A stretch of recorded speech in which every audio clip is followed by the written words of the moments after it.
Hey, Smarty Pants! In this video, I'll explain why I don't recommend couples either split their bills 50-50 or put all of their money into just one big pot, and I'll explain the two methods of splitting shared expenses that I prefer, which will help to take financial stress off the relationship and create a more balanced financial situation. Dave Ramsey says to have a quality marriage and high probability of success with building wealth, you need to combine your finances. While I totally agree that if you are in a long-term relationship, you really do need to sit down together and plan your money according to your shared values and shared goals, Dave Ramsey's advice to combine all of your finances into one big pot can actually create many problems which are avoidable. Personal finance is personal. It's like clothing. One size does not ever fit all. Now, your personalities, your history with money, your history with relationships, your situation in general, like how much money you each make, if you're married or just living together, if you have kids together, if you share kids with an ex, all will affect how you need to manage your money. Again, personal finance is personal. The best system for you in your relationship is whatever system works for both people. I'll note that if your partner has mentioned that the financial system you guys are using isn't working for them, please listen and fix it. Because this is a canary in the relationship coal mine. This system has to work for both of you or there will be problems. Why don't I recommend that you split bills 50-50? Well, unless you make the same amount of money, the person who makes less money is not able to save as much as they would, and they're probably spending more than they really can. Or the person who's making more money isn't able to enjoy the fruits of their labor.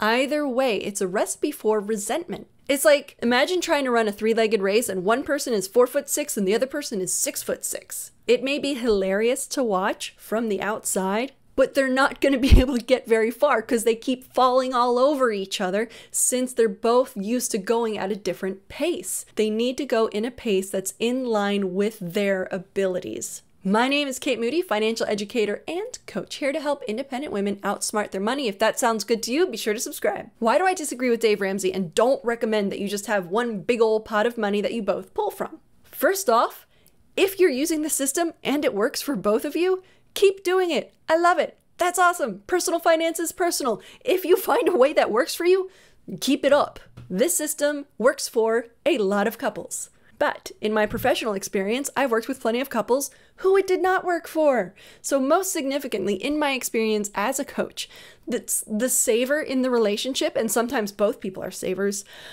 really gets stressed out when the other partner spends money that they deem is sort of frivolous or wasteful, like on things that aren't necessary, and what's necessary is often very subjective.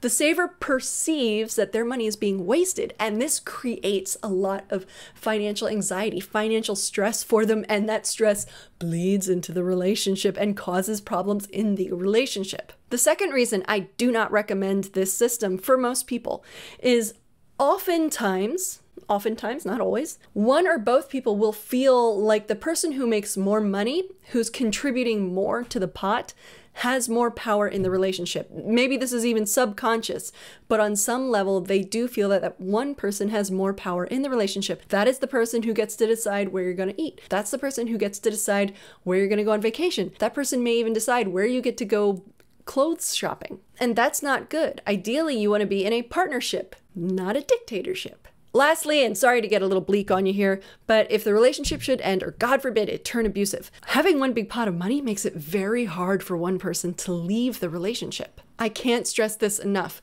The lack of financial resources is one of the main reasons why people stay in bad relationships. These are the main reasons why I don't believe it's a great idea just to have one big old pot of money. As for Dave Ramsey's suggestion that it's easier to build wealth if you have all of your money put together, well, there are plenty of strategies that will allow you to build just as much wealth separately as you would have together. Work with a certified financial planner, a CFP, to create one of these strategies. So what should you do instead of having just one big old pot or splitting everything 50-50? Frankly, whatever really works for you both. How many times do I need to say personal finance is personal? Really, how many times?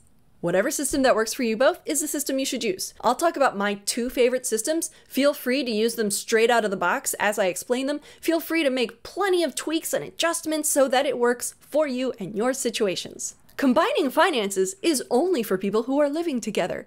Like, holy crap, do not combine your finances if you're not living together. Combining finances is a much bigger step than moving in together. Honestly, like the only bigger step that you would make as a couple is procreating.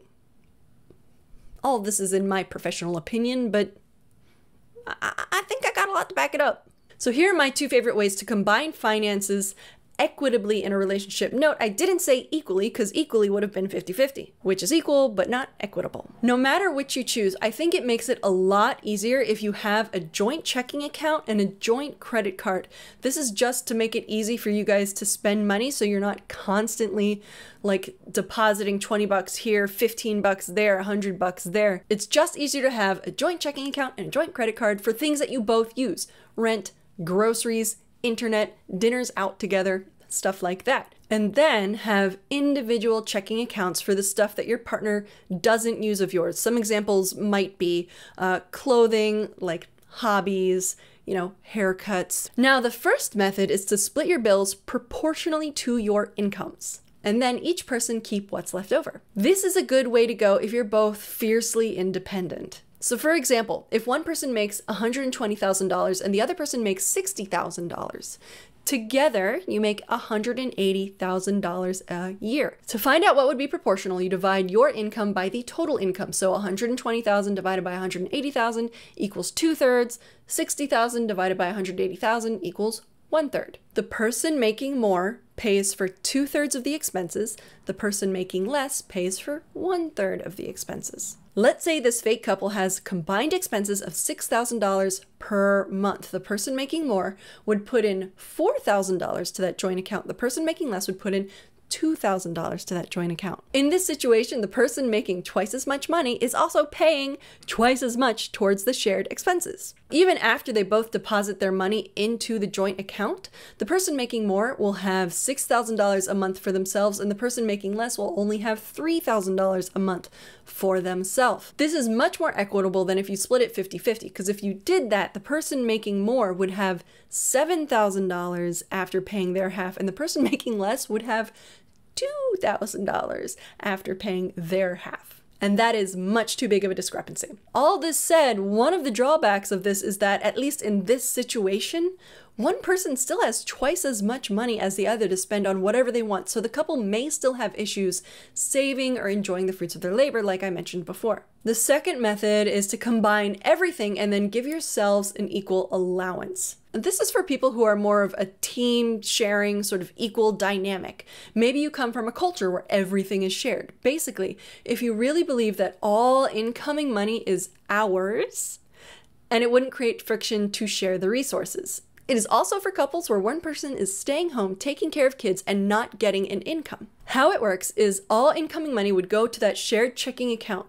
Then you would leave the amount necessary to cover the expenses, in this situation, let's say $6,000, and you would split the remainder equally to both individual checking accounts. In my example situation, they have $15,000 coming in per month and $6,000 worth of shared expenses, leaving $9,000 left over.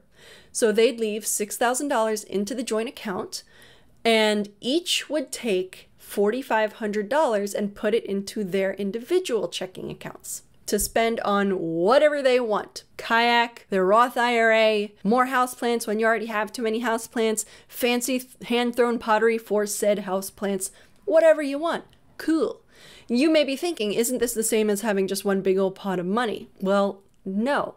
Having individual pots of money takes a giant amount of stress off the relationship, because if one person wants to buy themselves a new $2,500 bike, they can do it with their own money and not have to go ask their partner, am I allowed to go buy this bike? Like, no, it's your money. Just go do whatever you want with it. In my opinion, this helps each person keep a healthy amount of autonomy. It also avoids all the other issues that I talked about when I mentioned having a big pot of money. As for debt like student loans, it's up to you whether or not you're partner would help pay for that. In general, my opinion is that if you came into the relationship with this debt, it's your responsibility to pay off that debt.